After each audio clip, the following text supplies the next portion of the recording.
Salut toi, je te souhaite la bienvenue sur Cinédev, le podcast qui te parle de développement personnel grâce au cinéma. Je suis Célia Nicole, cinéphile et coach de vie professionnelle. Mon objectif, te faire comprendre grâce au film les notions clés du travail sur soi. Alors installe-toi confortablement et que la séance commence. Alors je ne sais pas toi, mais moi j'ai commencé à regarder la série Les Anneaux du Pouvoir récemment. Et en regardant ces épisodes, ça m'a donné envie de retourner à la trilogie originelle. Et du coup, j'ai re-regardé le premier épisode, donc la communauté de l'anneau du Seigneur des Anneaux. Et en fait, je me suis rendu compte que je m'étais jamais posé de questions sur ce film-là, parce que j'étais tellement obnubilée par l'univers déjà bien présent et très détaillé de Tolkien. Mais en fait, en le re-regardant, je me suis rendu compte qu'il y a quand même des notions ultra profondes et fortes dans ce film, et c'est ce dont j'ai envie de te parler aujourd'hui. Alors, comme d'habitude, je t'invite à te rappeler que tout ce que tu entends est le fruit de mon interprétation à la fois du cinéma et du développement personnel. Alors, je t'invite à t'installer confortablement, à garder une écoute bienveillante jusqu'à l'arrêt total de l'épisode et à profiter du voyage. La première notion dont j'ai envie de te parler est celle qui correspond au titre. Je m'explique. Le premier épisode de cette trilogie s'appelle La communauté de l'anneau. La communauté. Cette communauté se forme un peu vers la fin du film, au moment où ils sont chez les elfes, chez Elrond, donc Monsieur Smith dans Matrix, pour les personnes qui connaissent Matrix. Et Frodon a réussi à amener tant bien que mal l'anneau chez les elfes, et là sont convoqués des représentants de chaque espèce présente dans la Terre du Milieu pour décider qu'est-ce qu'on va en faire. En l'occurrence, qui va aller le détruire. Bon, je te passe les détails, et en gros, se forme la communauté de l'anneau, avec Frodon, le porteur de l'anneau, Gandalf, Legolas, Aragorn, Boromir, Gimli, Sam, Pépine et Merry. Je crois que j'ai oublié personne. Ouais, non, c'est bon. Et ces 9 personnes forment la communauté de l'anneau, et ils ont pour quête d'aller détruire l'anneau au Mordor. Et bien, ce que j'aime beaucoup dans ce film, c'est que finalement, cette communauté, et c'est même le titre du premier épisode, est ultra importante. Et ultra importante parce qu'au début, elle fonctionne très bien. Et pourquoi? Parce que chacun respecte son rôle. Chaque personnage a un rôle précis dans cette communauté.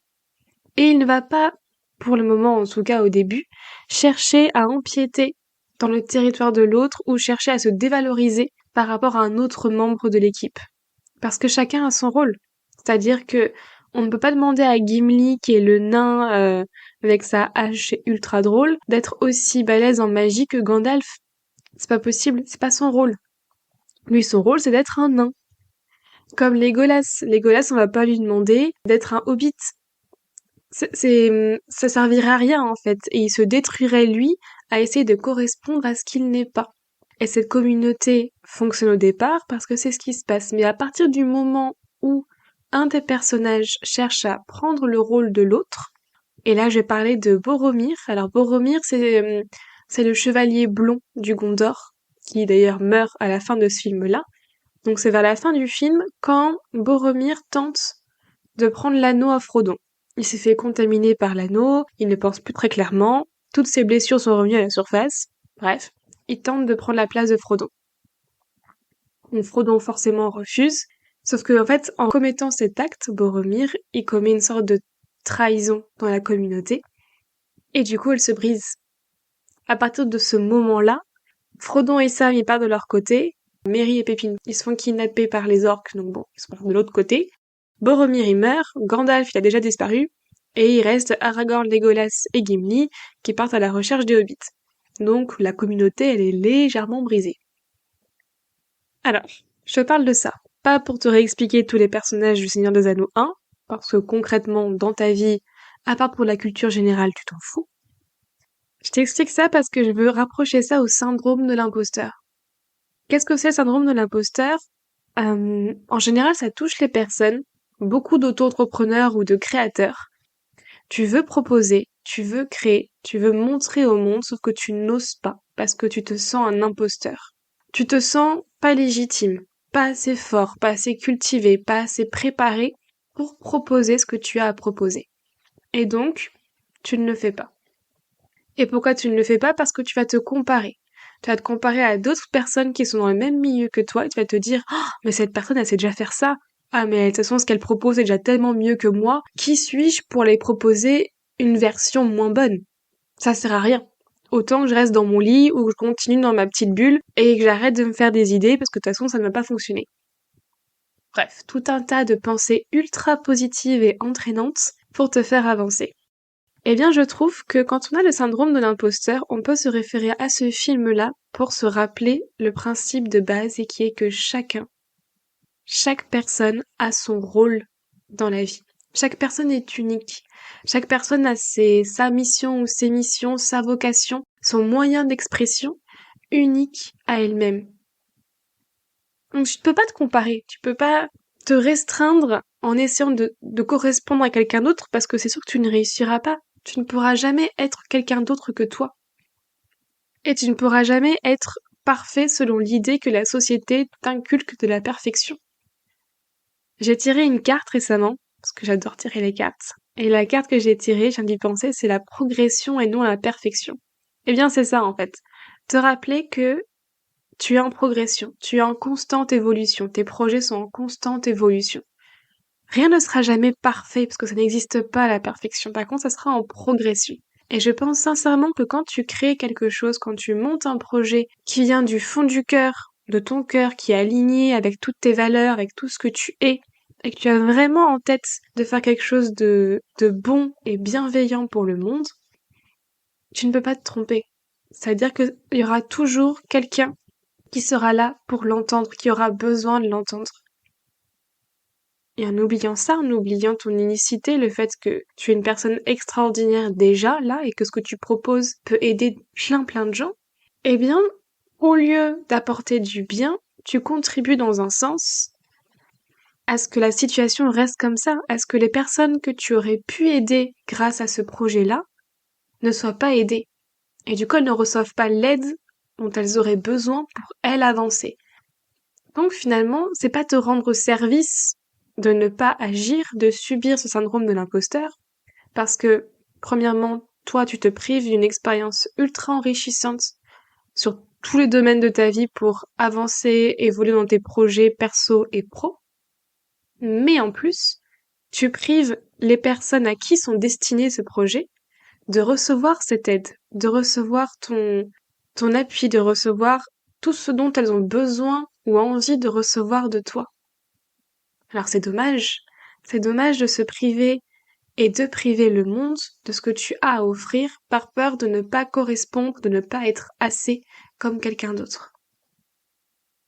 Donc pour en revenir au film, je trouve que l'idée principale de ça, c'est l'importance de la cohésion de groupe, la connexion entre nous et le fait que l'on est tous uniques, on a tous notre rôle. Et qu'est-ce que ce serait merveilleux si sur Terre on se rendait compte de ça. Il n'y a pas besoin de ressembler à ces stars, il n'y a pas besoin de se mutiler pour un idéal déjà, pour un idéal créé par la société. Non, tu es déjà toi. Plus tu vas avancer sur ton chemin, plus tu vas évoluer en te reconnectant à qui tu es vraiment, bah tu ne peux pas faire mieux parce que la seule personne qui peut être toi, c'est toi. Et ça, tu peux le faire merveilleusement bien. Il n'y a personne au monde qui pourra être toi. C'est une chance incroyable. Donc quand tu souffres du syndrome de l'imposteur, rappelle-toi que tu ne peux pas être Gandalf, tu ne peux pas être Legolas, tu ne peux pas être Frodon. Tu es toi. Et tout ce que tu as à proposer venant de toi est déjà super. Et il y a des gens qui vont vouloir apprendre de toi. Alors fonce.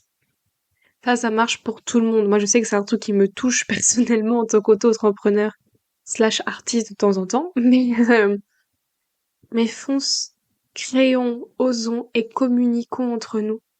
Que j'aimerais beaucoup que nous formions, en fait. C'est un petit peu un rêve, je pense. Cette communauté humaine, nous sommes des êtres humains. On est déjà cette communauté, et par la communication et par l'acceptation de qui on est vraiment et incarner pleinement qui on est, je pense qu'on peut arriver à un monde beaucoup plus serein et sain. Et ça, on le mérite. Parce que quand on y pense, quand on travaille tous ensemble, on fait des choses extraordinaires. Je ne suis pas religieuse, mais les églises, c'est quand même des monuments magnifiques. Les 7 merveilles du monde et tout ça, enfin, quand on a une vision commune quand même, on sait avancer et on sait qu'on va pas demander aux maçons d'établir les plantes à un architecte ou de porter les pierres tel l'ouvrier. Non, chacun a son rôle. Eh bien, c'est pareil. Donc, à toi de trouver ta place, à toi de définir le rôle que tu veux prendre et d'oser avancer plus loin dans ce rôle. Il n'y a que toi qui te retiens. Ce qui m'amène à mon deuxième point. Alors là, c'est un point un peu plus spirituel, pour le coup. Mais je ne sais pas si tu sais, en tout cas en développement personnel et en spiritualité, on en parle beaucoup, du fait qu'en nous sommes dualité. Dans les films Kung Fu Panda, par exemple, on parle du yin et de yang. Ou alors, on va parler de masculin-féminin. On a ces deux points, ces deux balances. Et le but, en tout cas à mon avis dans la vie, c'est de trouver cette balance interne pour que ta vie autour de toi soit beaucoup plus harmonieuse. Ça, c'est un des principes fondamentaux du développement personnel. Tout le travail que tu fais en toi, quand tu vises l'harmonie en toi, permet d'avoir plus d'harmonie dans ta vie à l'extérieur. Du coup, revenons sur cette notion de dualité, et en l'occurrence masculin-féminin. On a tous, dans nos sociétés actuelles, en tout cas c'est rare les personnes qui ne sont pas comme ça, et dans ce cas-là, bravo, un élément qui prédomine sur l'autre. On est plus peut-être féminin, on est peut-être plus masculin. Qu'est-ce que ça veut dire? Je ne sais pas si tu sais, mais pareil, on a deux hémisphères dans le cerveau, droit et gauche. Le droit va plus être le cerveau, que je dise pas de bêtises. Je crois que c'est créatif, et gauche plus logique. Ou alors l'inverse. Bref, il y en a un qui est plus créatif et un plus logique. Ok. Bah, le masculin-féminin, ça va être aussi un peu dans ce sens-là. C'est-à-dire que l'énergie féminine que l'on a en nous va être l'énergie qui va nous pousser à prendre du repli sur soi, à s'accueillir, à communiquer sainement et avec bienveillance, à créer aussi. Tout ce qui est énergie féminine, c'est très lié à la création. Le corps des femmes font des bébés. Globalement, c'est ça. Hein. C'est quand même vachement lié. Mais c'est un truc très très doux, très paisible aussi, et très fluide. Alors que l'énergie masculine va être, elle, beaucoup plus dans l'action et dans la protection. C'est-à-dire que ça va être mettre en place des projets, fixer des objectifs et avancer pas à pas, protéger la création de l'énergie féminine et la mettre en place. Ce qui est important de se rappeler, c'est que ces deux énergies sont autant importantes l'une que l'autre. Et c'est dans la balance des deux, trouver le juste équilibre, que tu peux trouver l'harmonie en toi. Pourquoi je te parle de ça? Parce qu'on est quand même dans le Seigneur des Anneaux, hein. Je te parle de ça parce que pour moi, dans cette communauté de l'anneau, il y a des représentants des deux énergies. Et finalement, je vais te prendre le duo principal qui fait le plus crier Internet, Frodon et Sam. Alors si tu es un fan du Seigneur des Anneaux ou si tu as juste été curieux ou juste vu passer sur Internet ce genre de choses, tu dois savoir que beaucoup de fans trouvent que Frodon ne sert à rien et que Sam est le vrai héros. Alors que Frodon est quand même le porteur de l'anneau et c'est quand même le personnage principal qu'on voit au début qui a l'anneau et qui fait toute cette quête. Alors pourquoi le personnage principal n'est pas considéré comme le héros par tellement de personnes? Ah ah. Et moi, je me suis posé la question. Et en regardant le film, ça a tilté. En tout cas, mon interprétation a tilté. Qui est que dans le duo Sam et Frodon, pour moi, chacun représente une énergie. Sam va être le représentant de l'énergie masculine, c'est-à-dire qu'il va porter Frodon, il va le faire avancer, il va le protéger, il va être respectueux, à l'écoute, mais dans l'action. Il a même une épée pour se battre. Alors que Frodon va être beaucoup plus dans l'énergie féminine.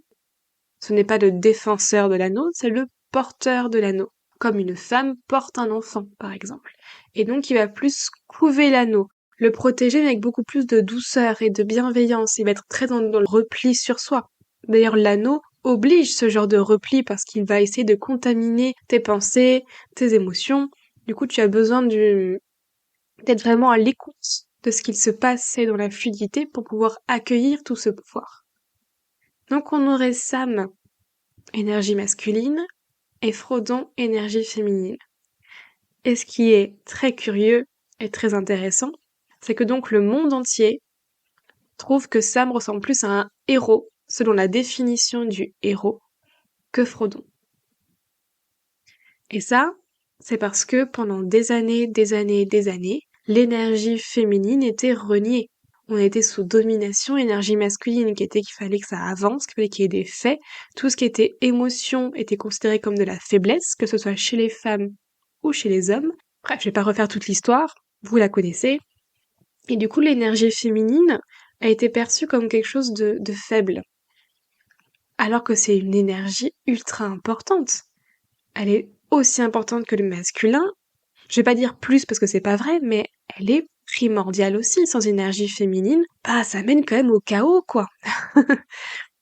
Du coup, je trouve que c'est très intéressant que dans ce film-là, ce soit très bien marqué les deux. Et le fait qu'en collaborant avec les deux énergies, ils y arrivent. Ensemble. Frodon tout seul n'y serait pas arrivé. Sam tout seul, non plus. Mais ensemble, c'est comme s'ils s'équilibraient et ils réussissent, à la fin du 3, spoiler, à aller faire brûler l'anneau. Donc je trouve que ce film nous invite à déjà prendre conscience quelle énergie prédomine chez nous. Moi par exemple, c'est clairement la féminine. Et d'ailleurs c'est pour ça que j'aime autant le coaching, parce que cette méthode de réflexion et d'avancée rebooste mon énergie masculine en fait. Et j'adore ça. Alors toi, demande-toi quelle énergie prédomine chez toi et ensuite comment est-ce que tu peux les harmoniser.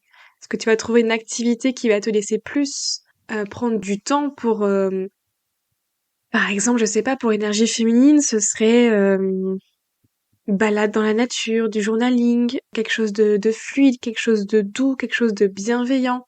Vraiment quelque chose où tu prends du temps pour toi pour accueillir. Et si c'est ton énergie féminine qui, elle, domine, alors tu vas chercher une activité un peu plus énergie masculine pour équilibrer tout ça. Et du coup, bah, le coaching, c'est génial. Mettre en place des actions, peut-être, je sais pas, faire du sport, enfin, te fixer un truc beaucoup plus carré, finalement. Et en faisant ça, tu vas pouvoir rééquilibrer ces deux énergies et tu vas sentir que tu seras beaucoup plus en harmonie à l'intérieur de toi. Que c'est vraiment important de prendre conscience qu'on est cycle, qu'on est dualité, et qu'on a besoin de ces deux énergies, de ces moments de repli et de ces moments d'expansion, de ces moments d'accueil et de ces moments d'action. Les deux sont ultra importants. Donc, à toi de savoir si tu es plus Sam, si tu es plus Frodon. Donc, repense à ces deux énergies. D'ailleurs, il y a un très bon bouquin là-dessus. Je le mettrai dans la description de l'épisode. C'est masculin-féminin. Je retrouverai l'auteur après. Alors, ça parle pas de Frodon et Sam, parce que ça, c'est mon interprétation. Mais ça explique très bien les deux énergies masculines, féminines et tout le concept autour. Et sincèrement, c'est ultra intéressant. Je le recommande vivement. Et ça m'amène à mon troisième point, qui est, et c'est pas le moindre d'ailleurs, j'ai été étonnée de le trouver ici, mais finalement, je suis ravie de l'avoir trouvé, c'est le poids familial. Alors, quand je dis poids familial, ça ne veut pas dire le poids de toutes les personnes composant ta famille, certainement pas. C'est plutôt le poids du passé, le poids des obligations, le poids de l'éducation que ta famille, ton entourage, la société, en l'occurrence la famille ici, te met sur les épaules quand tu es enfant. Et tu grandis avec, en fait. Et ça, malheureusement, c'est très courant parce que nos parents font ce qu'ils peuvent, ils font du mieux qu'ils peuvent, ça, y a pas de problème. Mais du coup, ils ont été éduqués de certaines manières, et en fonction de leur vie, des blocages, des pensées limitantes sont restés ancrés en eux, et du coup, ils les transmettent à leurs enfants. Ils nous les transmettent à nous, et nous, on doit se dépatouiller avec ça, ce poids-là, et en faire un peu, ce qu'on peut, quoi. Et je trouve que, si on réfléchit bien, il y a 3 façons de réagir par rapport à ce poids-là, ce poids du passé, ce poids des obligations, ce poids de l'éducation que l'on a sur les épaules. 3 façons d'agir, et ça tombe bien parce qu'il y a 3 personnages qui agissent différemment dans ce film. Je vais parler d'Aragorn, de Boromir et de Frodon. Alors je vais commencer par mon chouchou, qui est Aragorn. Oui, moi je suis amoureuse de Aragorn et pas de Legolas. Comme ça je vous laisse Legolas, moi je garde Aragorn. Alors Aragorn, pour ceux qui ne sont pas connaisseurs du Seigneur des Anneaux, c'est le grand brun aux yeux bleus, ami avec l'elfe et le nain, qui est aussi le futur roi du Gondor, le roi de tous les humains. Et pourquoi? Parce qu'en fait, c'est l'héritier légitime d'Isildur. Isildur, c'était le roi, un roi très important dans le Seigneur des Anneaux, car c'est le roi qui a coupé le doigt de Sauron avec l'anneau et qui n'a pas détruit l'anneau, ce qui a contribué à faire la merde pour tout le monde des années après. Bref. Donc, Aragorn, héritier légitime d'Isildur. Pas facile à porter comme nom. Pas facile à porter comme passé. Et donc, lui, ce qu'il fait, c'est qu'il le renie. Il renie son nom, il renie son passé, il se fait appeler autrement et il part. C'est une méthode. C'est une méthode d'action, hein. C'est-à-dire que tu renies le poids, tu refuses de considérer ce poids pour toi, du coup, tu coupes tous les ponts et tu t'en vas. Bah, dans le 1, c'est ce qui se passe, c'est-à-dire qu'on apprend que c'est Aragorn, héritier d'Isildur, vers la fin. Sinon, c'était un voyageur, un sauvageon, très beau le sauvageon, mais sauvageon quand même. Voilà, donc ça c'est une première méthode. Deuxième méthode, je vais parler de Boromir. Donc Boromir, je t'en ai parlé au début de l'épisode, c'est le chevalier blond aux yeux bleus qui meurt à la fin et qui est fils du gardien du Gondor. Le gardien du Gondor, parce que le Gondor du coup n'a pas de roi en ce moment, hein, parce que Aragorn n'est pas là.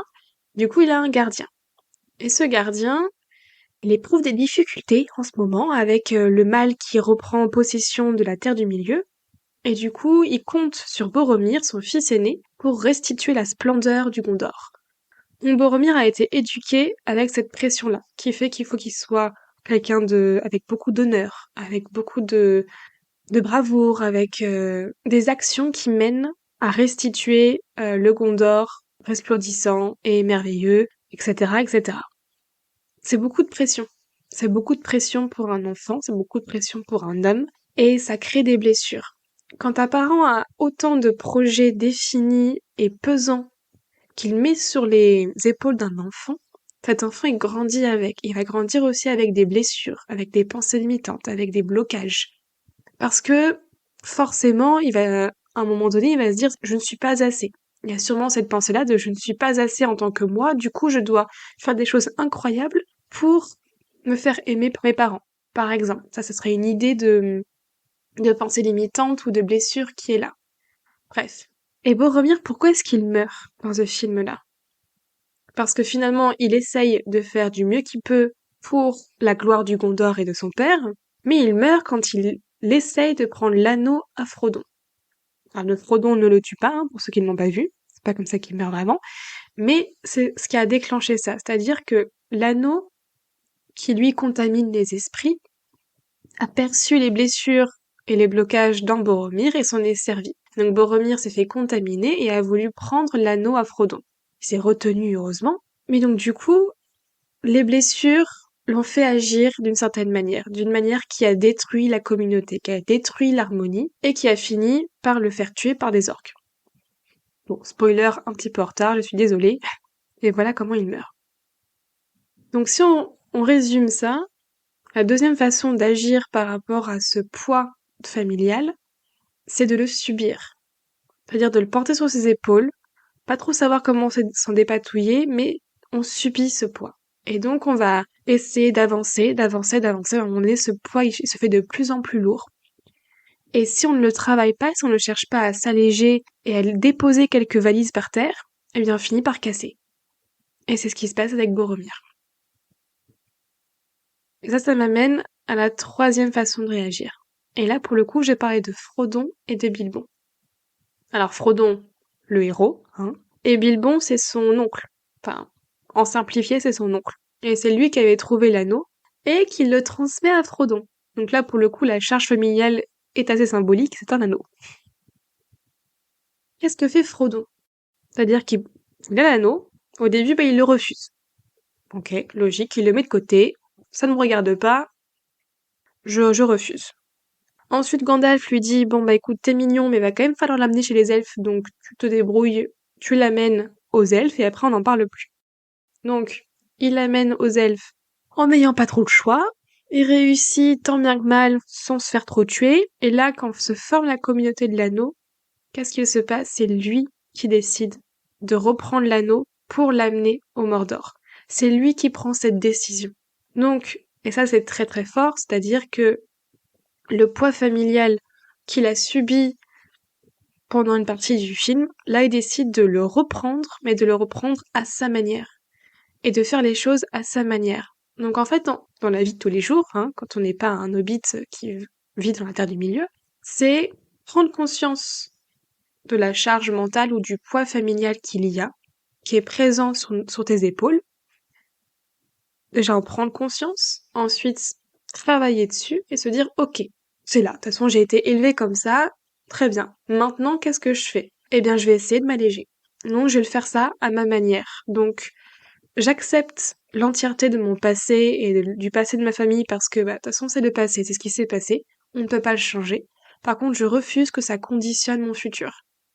Du coup, je vais agir à ma manière pour processer ça et le vivre du mieux que je peux. Donc si je récapitule les 3 façons de réagir par rapport à nos blocages, par rapport à nos blessures qui viennent du passé, et nombreuses viennent de notre famille, consciemment ou inconsciemment, parce que tout le monde fait du mieux qu'il peut, normalement, c'est renier le problème et fuir, le subir et craquer, ou regarder le problème et agir dessus à sa manière pour ne pas le subir et vivre sa vie. Et je trouve ça intéressant de, juste en regardant ce film ou en écoutant ce podcast, de se poser la question face à un problème familial ou une habitude d'action avec un membre de ta famille, où est-ce que tu en es? Quelle solution tu as choisi toi déjà parmi ces 3 solutions pour processer avec cette charge? Et est-ce que cette solution te correspond? Ou est-ce que tu penses que tu peux faire autre chose? Autre chose pour que ce soit plus harmonieux et plus paisible pour toi. Parce qu'une chose est sûre, ce n'est pas ton rôle de porter le poids de toute ta famille. Ce n'est pas ton rôle. Ce n'est pas ton rôle d'assumer le passé ou les blessures du passé de tes parents. Ce n'est pas ton rôle de correspondre à l'image parfaite que tes parents voulaient que tu sois. Non, ton rôle à toi, c'est d'être pleinement toi et de vivre ta vie en incarnant pleinement qui tu es. Donc en décidant comment est-ce que tu veux la vivre. Alors prends conscience que tu as un choix. On a toujours le choix. Et notre plus grand choix sur cette terre, et qui est quand même quelque chose de magnifique, c'est qu'on ne décide pas ce qui nous arrive. Par contre, on décide comment est-ce qu'on réagit face à ce qui nous arrive. Et d'ailleurs, je crois que c'est une citation du film, si je ne me trompe pas. Et ça, c'est magnifique de se rappeler ça, que tu peux décider à chaque instant comment est-ce que tu réagis face à cet événement. Et ça conditionne beaucoup de choses. Parce que comment est-ce que tu vas réagir face à cet événement va te simplifier plus ou moins la vie. Du coup, je vais te laisser sur ça, cette notion-là de choix et du fait que oui, tu as le choix. Tu peux décider. Tu peux toujours décider. Et je vais t'inviter à, si tu le souhaites, m'envoyer des messages, m'envoyer des commentaires pour me partager avec moi des expériences, des retours, des questions, des suggestions de films ou une envie de faire un duo avec moi. Ce serait avec plaisir. Je vais t'inviter à te faire plein de bisous et plein de câlins parce que tu le mérites. Moi j'ai envie de câlins en ce moment donc je t'en envoie beaucoup. Je vais te souhaiter une très belle soirée ou une très belle journée et je te dis à très bientôt.